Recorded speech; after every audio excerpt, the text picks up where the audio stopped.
আমাদের অভ্যুত্থানের নেতারা পৃথিবীর বিভিন্ন দেশেই যাবেন, প্রবাসী বাংলাদেশিদের সাথে মত বিনিময় করবেন। জুলাইয়ের বাংলাদেশ প্রতিষ্ঠা করতে পারবো। আমরা মালয়েশিয়ান হাইকমিশনে গিয়েছিলাম, সেখানে আপনাদের যে সমস্যাগুলো রয়েছে সেই সমস্যাগুলো নিয়ে আমরা কথা বলেছি।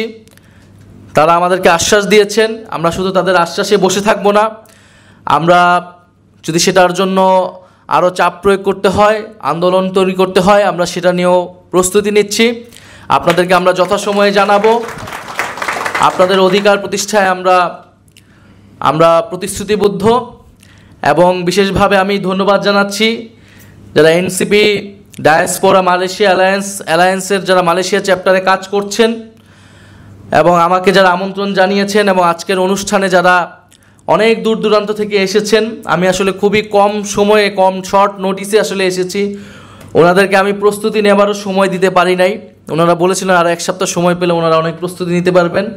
তা আমি বলেছি না, আমাদের চীন সফর আছে, আমরা চাই যে চীন সফরের আগে আমার প্রথম সফরটি মালয়েশিয়া থেকে শুরু হোক।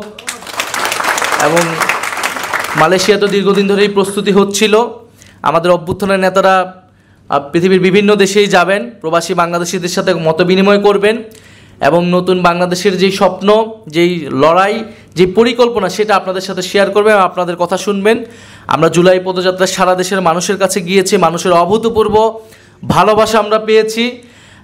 এ কারণে আমরা এখনও আশাবাদী, ইনশাল্লাহ আমরা আগামীতে আমাদের যেই লক্ষ্য উদ্দেশ্য সেটা পূরণ করতে পারবো এবং আপনাদের সকলকে নিয়েই আমরা জুলাইয়ের বাংলাদেশ প্রতিষ্ঠা করতে পারবো, আমরা ৭১-এর বাংলাদেশ প্রতিষ্ঠা করতে পারবো এবং আমরা আমাদের যেই শহীদ ভাইদের সেই আকাঙ্ক্ষার বাংলাদেশ প্রতিষ্ঠা করতে পারবো। আসসালামু আলাইকুম। ইনকিলাব জিন্দাবাদ।